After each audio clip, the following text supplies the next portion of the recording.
Bonjour à tous. Donc oui, effectivement, on félicite la Champagne pour l'accession au patrimoine mondial également. Ma présentation s'attachera particulièrement à revenir sur la dynamique, sur la gestion des effluents phytosanitaires en Côte d'Or. Donc la Côte d'Or, c'est quoi? C'est à peu près 10 000 hectares de vignes répartis sur des coteaux et sur des terroirs aussi de plaine, sur des sols argilo-calcaires, des sous-sols très faillés, donc des sous-sols qui sont très sensibles aux pollutions liées aux phytosanitaires. Et on a donc un contexte qui est très favorable à la pollution des eaux superficielles, mais également des eaux souterraines.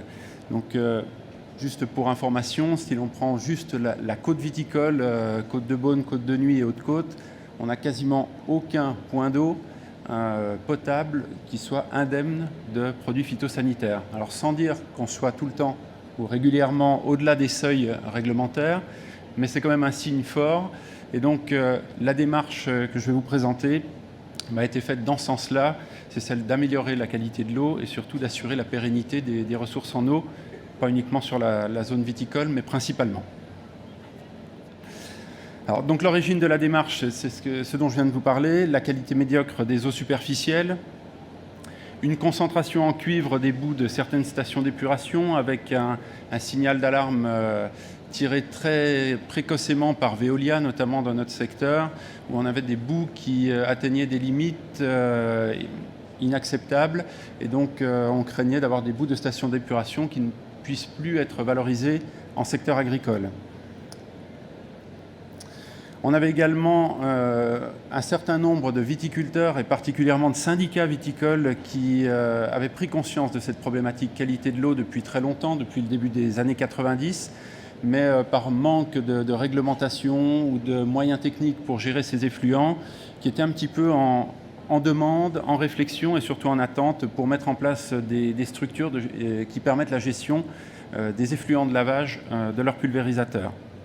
Je suis allé trop vite. Et puis, donc en 2006, c'est arrivé l'arrêté phytosanitaire qui oblige la mise en conformité des exploitations agricoles vis-à-vis de la gestion des effluents.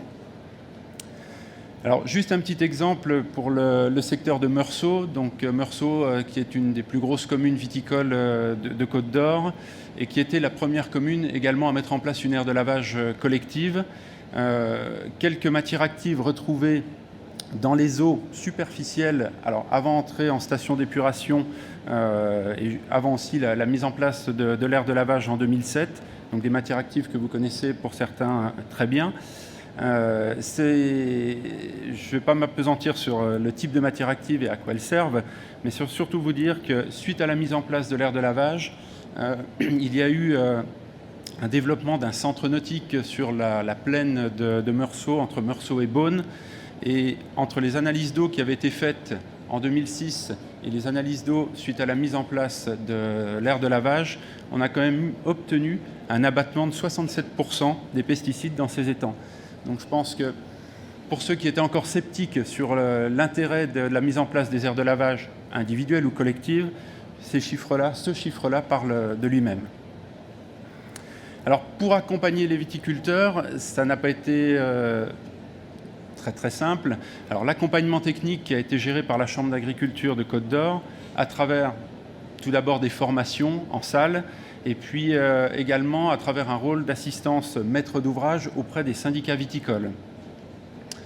On a eu la chance d'avoir un accompagnement financier conséquent de la part de l'Agence de l'eau, Rhône-Méditerranée-Corse, mais également du Conseil départemental de Côte d'Or, du Conseil régional de Bourgogne et du FEADER. Alors FEADER en direct ou à travers les contrats de pays via le leader. Et ces programmes de financement, avec 80% de financement sur la majorité des projets, ont permis de lancer un certain nombre de réflexions. Alors les objectifs, c'était bien sûr de fédérer les viticulteurs autour de plusieurs projets. C'était également de maîtriser les investissements en rendant le collectif plus attractif et plus performant que l'individuel. On voulait surtout et bien évidemment maîtriser les niveaux d'investissement pour ne pas se retrouver avec des projets qui coûtent des centaines de milliers d'euros et certains se rapprochaient même du million d'euros. L'objectif également, c'était de bénéficier d'un net retour sur investissement au niveau environnemental et d'une image forte de la viticulture. Alors pour tout ça, on avait besoin de développer des connaissances techniques pour assurer un accompagnement, bien sûr, fiable et durable. Alors on s'est tourné vers des vignobles qui avaient, comme toujours, j'allais dire, un petit peu d'avance par rapport à nous. C'était le cas de la Champagne. On a été accueillis plusieurs fois par le CIVC pour des visites d'aires de lavage. C'était le cas aussi de nos voisins de Saône-et-Loire. Et ça nous a permis d'acquérir ce bagage technique pour réaliser un accompagnement de qualité auprès de nos viticulteurs.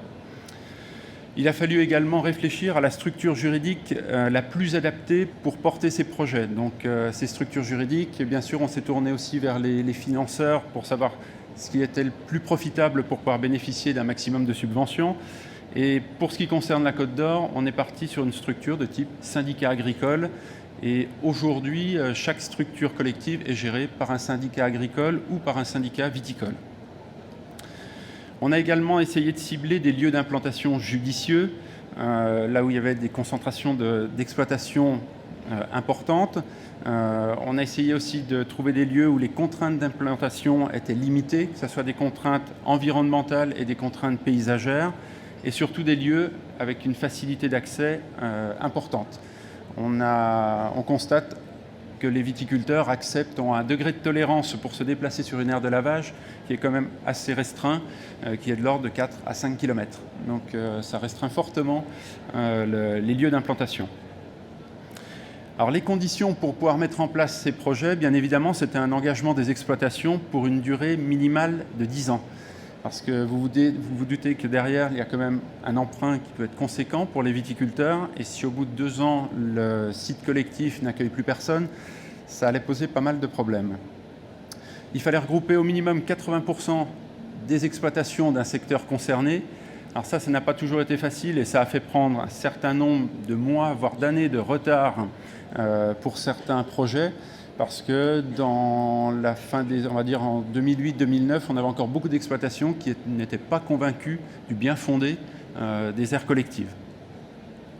Il a fallu respecter un budget logique et réaliste, bien qu'on soit dans un vignoble qui fonctionne plutôt bien.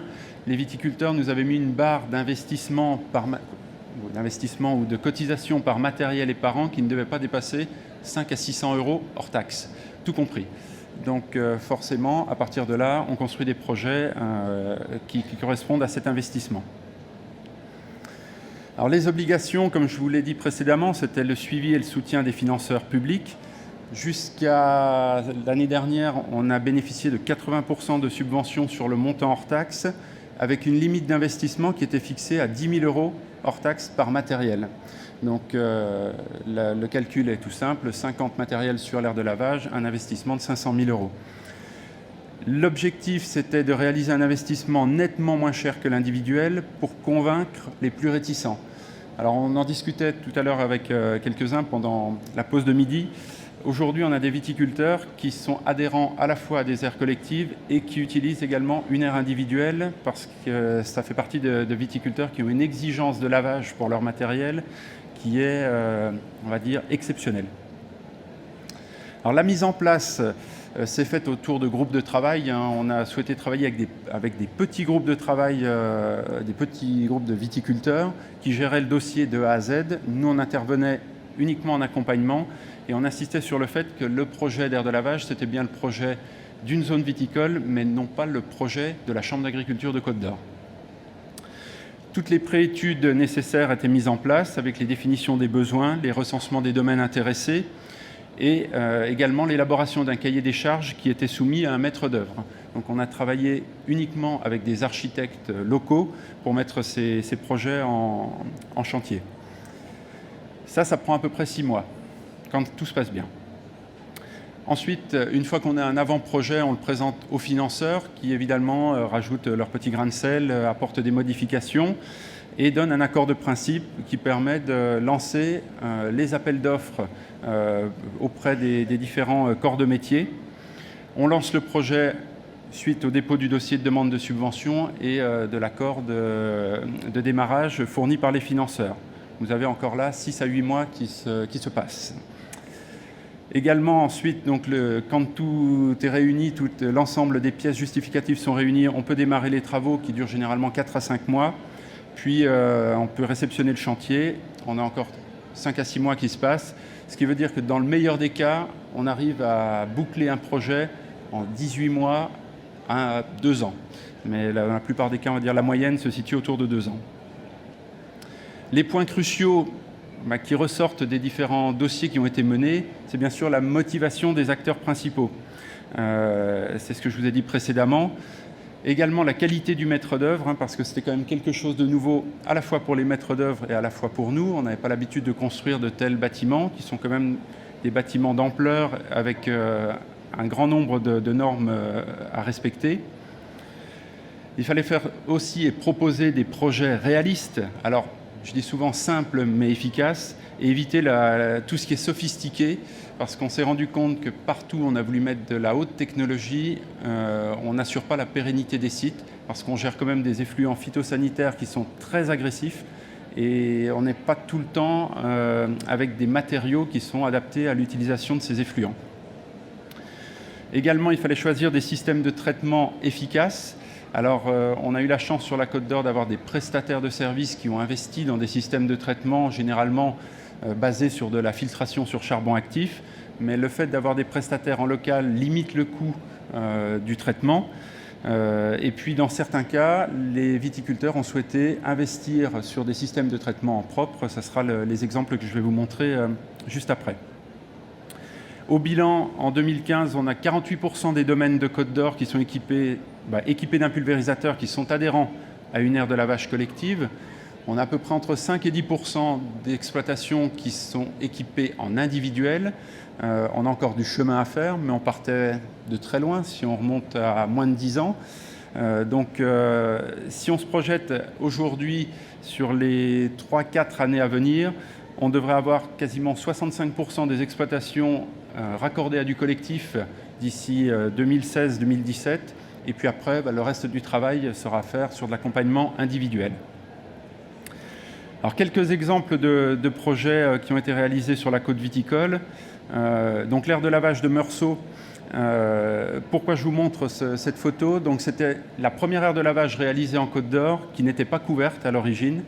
Et je sais qu'en Champagne, vous êtes assez attachés à la couverture des sites, et c'est une très bonne chose parce que suite à pas mal de dysfonctionnements, on a été obligé de réinvestir sur la couverture de cette aire de lavage. Donc aire de lavage située dans une zone classée pour les monuments historiques, donc, ce qui explique un petit peu la forme atypique de la toiture et le choix des matériaux. Donc voilà, rapidement. Donc cette aire de lavage, c'est un budget de 390 000 € hors taxe, avec 85 adhérents, et un coût par adhérent qui est un des plus faibles sur la Côte d'Or, environ 4 500 € pour 120 mètres cubes d'effluents traités à l'année. Un autre projet qui n'est toujours pas couvert, mais que les viticulteurs n'avaient pas souhaité couvrir, et qui n'est pas sans nous poser quelques problèmes techniques également, c'est Volnay. Donc là, avec des cuves de stockage aériennes dans des bacs de rétention et un fonctionnement assez atypique parce qu'on n'a pas de raccordement au réseau d'eau potable.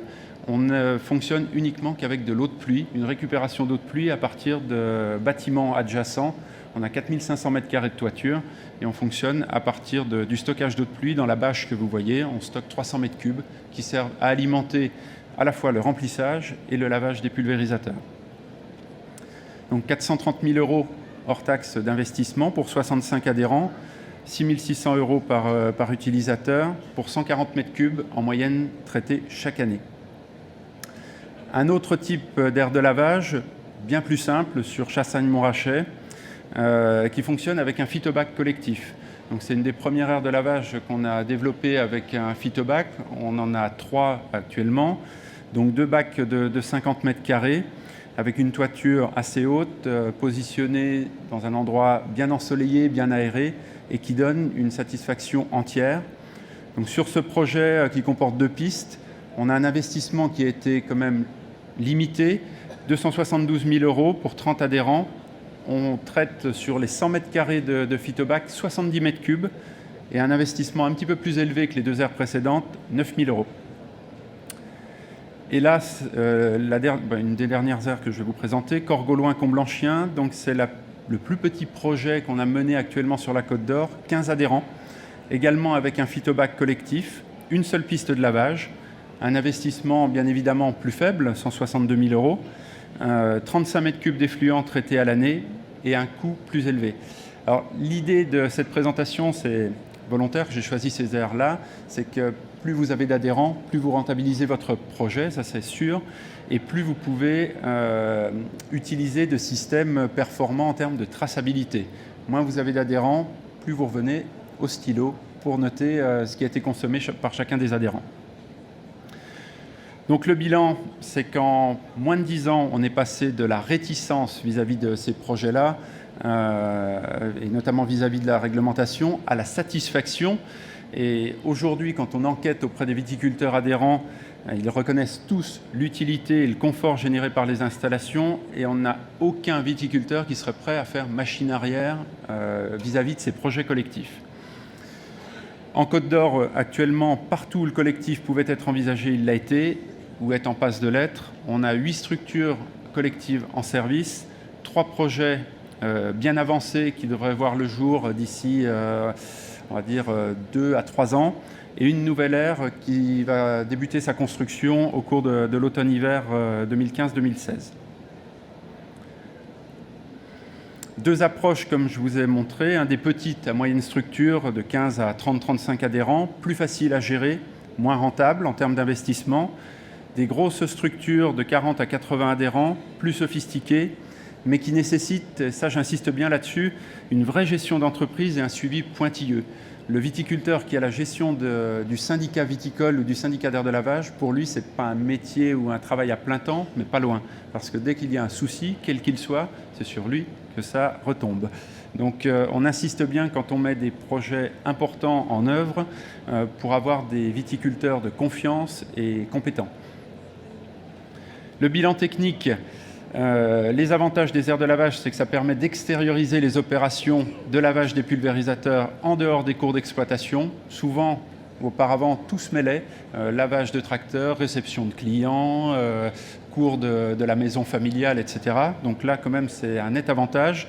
Ça permet l'utilisation de matériel performant et la mutualisation du coût d'investissement et de maintenance. Et ça, c'est très important. Ça évite la multiplication des aires individuelles dans des communes souvent exiguës, et ça évite souvent au voisinage d'avoir une aire de lavage en limite du jardin. C'est devenu pour nous l'outil indispensable pour une exploitation, et c'est un vrai outil de communication vers la clientèle vis-à-vis de l'implication environnementale des exploitations. Ça, c'est un des critères principaux mis en avant par les viticulteurs. Au bilan financier, on travaille sur une cotisation fixe et une part variable qui dépend du volume d'effluents généré par chaque exploitation. Et je vous disais, l'investissement aujourd'hui en moyenne se situe à entre 5 et 600 € hors taxes par an et par matériel.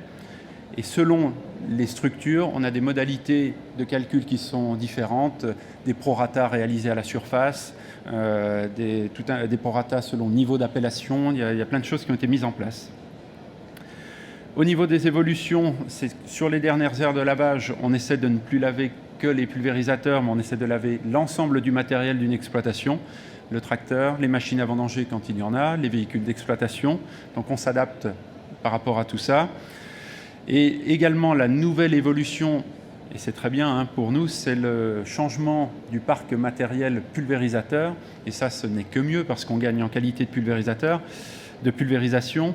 On passe de matériel en jet projeté vers des matériels en jet porté ou pneumatique avec des descentes dans le rang. Donc on gagne d'un côté en qualité de pulvérisation, par contre on perd de l'autre côté en termes de quantité d'eau utilisée pour le lavage.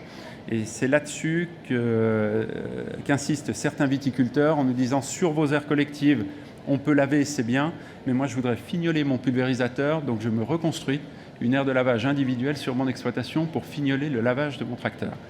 Alors ça, c'est un petit peu propre aussi à la Côte d'Or, et notamment à la viticulture biologique qui utilise beaucoup de produits qui collent énormément sur les tracteurs.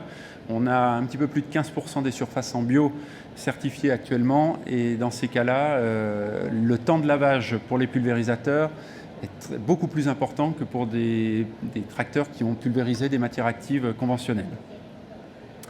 Les nouvelles contraintes également, c'est le classement ICPE des aires de lavage. Aujourd'hui encore très peu clair, même l'administration n'est pas claire du tout vis-à-vis de cette réglementation d'une région à une autre. Donc pour l'instant en Côte d'Or on est plutôt bien loti parce qu'on ne classe pas les aires de lavage ICPE et c'est pour nous, on ne s'en porte pas plus mal. Et également une nouveauté qui, j'espère, ne concerne que la Côte d'Or, mais je pense que ça va concerner d'autres vignobles à terme, c'est une tolérance très aléatoire de la part du voisinage. De plus en plus de projets qui sont attaqués au tribunal par rapport au risque d'embrun, au bruit, au visuel, au classement ICPE. Et on a des projets qui sont dans les tiroirs depuis plus de 4 ans, qui n'arrivent pas à voir le jour parce qu'on dépose régulièrement des recours gracieux. Et tant que ça durera, les pulvérisateurs continueront à être lavés dans la rue sur des aires qui ne sont pas adaptées. Également, la nouveauté, c'est les taux d'intervention de la part des financeurs. Actuellement, sur les futurs projets, nous n'aurons alors plus que 75% de subventions, c'est toujours bien, hein, mais on n'aura plus 80% comme auparavant. Et principalement 2 interlocuteurs, l'agence de l'eau et les financements FEADER. On sent petit à petit que le conseil départemental, le conseil régional lui avait fait la croix sur ses projets il y a déjà plusieurs années. Par contre, le conseil départemental est plutôt frileux maintenant sur les nouveaux projets. Donc on se repose essentiellement, et on peut les remercier, sur les financements FEADER et l'agence de l'eau Rhône-Méditerranée-Corse. Un plafond d'investissement qui est maintenant fixé à 430 000 € hors taxe.